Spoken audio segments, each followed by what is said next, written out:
one of the principal criticisms of public money, that, oh, it's a fixed money supply, the economy will grind to a halt and so on, won't be flexible, won't be dynamic.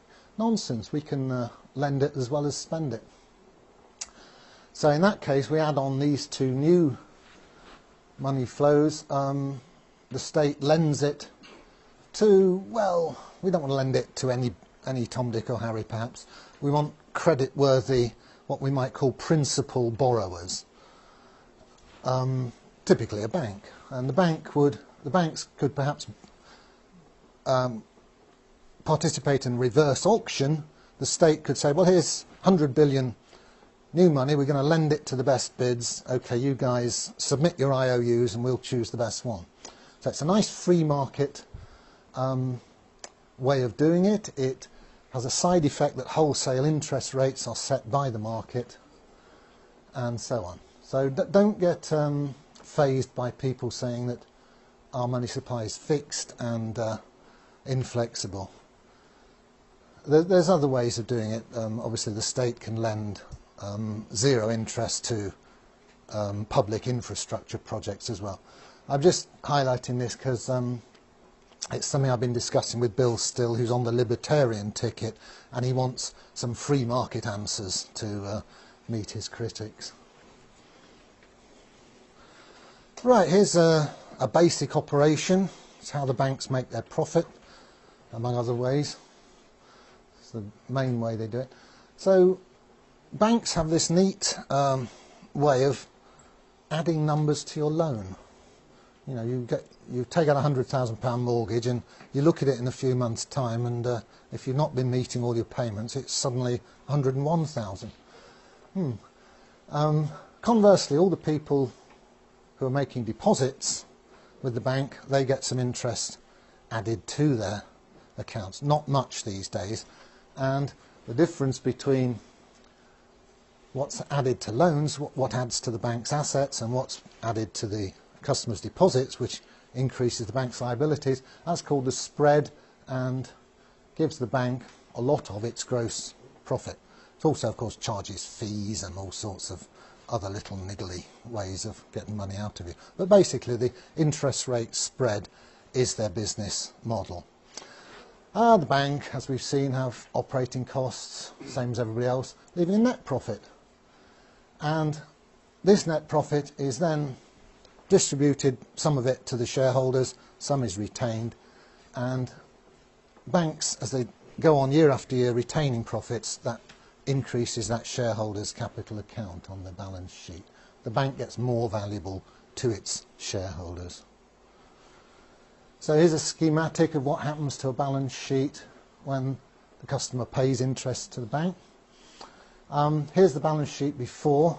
Assets, remember that's all the loans and so on. Liabilities, all the customer's deposits. Here's a customer with some money in the bank. Unfortunately, the bank now is demanding that money from him as interest, and he pays it. What happens to the balance sheet? Well, the assets stay the same, all the loans. That money didn't get added to his loan, it was actually paid by him. Where does it go? Well, schematically, it ends up in the shareholders' capital account here, which grows by that amount. Other liabilities stay the same. Obviously, it goes through, in formal real-world accounting, it will go through the profit and loss account. But profit and loss accounts are regularly reconciled into the balance sheet. So we can say schematically that this charge on the customer, the interest, is ending up, to a first approximation, as shareholders' capital. And remember, if you wind the bank up, this is perfectly spendable money. Yeah. Conversely, it's just when the bank pays a little bit of interest to a customer, well, here's the shareholders' capital account, and it shrinks, and the customers get some new money. That's a liability to the bank. So it's just the opposite of the previous slide.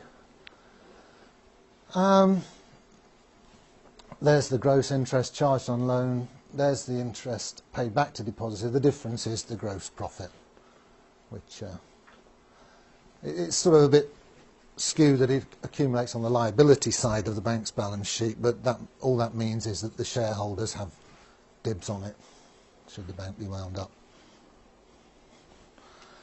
Okay, I'll switch tack now to the basic structure of the UK banking system, which is a two-tier system. There's a bunch of banks, high street banks, Lloyds, HSBC and Barclays, etc. And the customers interface with those commercial banks. We deposit our money there and we take loans from them.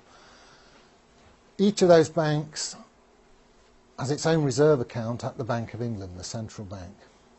As we'll see, the numbers here that the banks have on their asset sides have different qualities to the numbers here, the ones we get to use on renter currency. We can't get our hands on the stuff there, unfortunately, although we own it, the bank. So here's a schematic of the two-tier money system. Here's us out here in the economy using what are called broad money numbers. Those ones that have been lent into existence, they're just called broad money.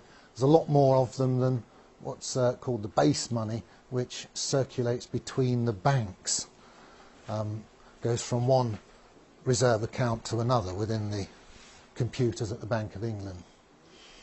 So, interesting points. The causality goes that way. We do all our business, run our economy, and then at the end of each day, behind the scenes, the banks do interbank settlement using these base money numbers.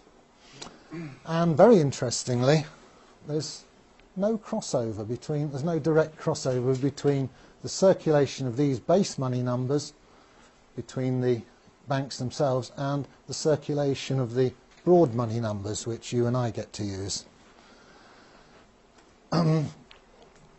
That curtain puts a barrier between them. There are ways, there are conduits between the two.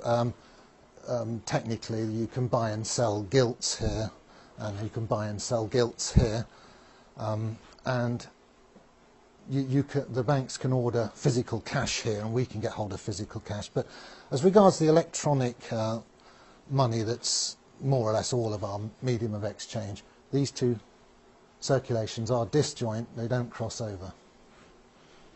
Mike Black is going to explain this more fully this afternoon, or later this morning, later anyway.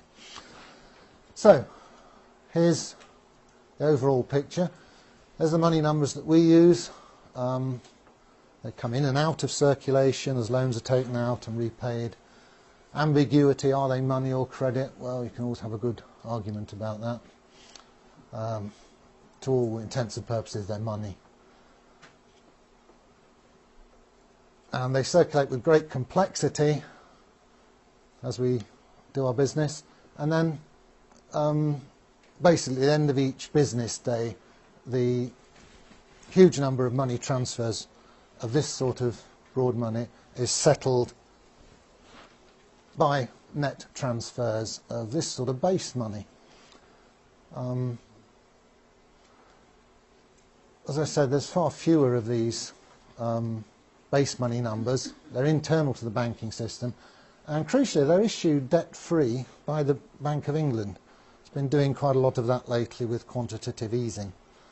The more money numbers you have in this part of the system, the more easily the banks can settle their differences at the end of each day, because they don't always actually transfer the numbers to each other. Sometimes they have to lend them to each other, and of course then you've got to trust that the bank you're lending to is going to pay you back, and if they look a bit shaky, you're a bit more reluctant to lend to them. So it's quite complicated what goes on here, the inner workings of the system.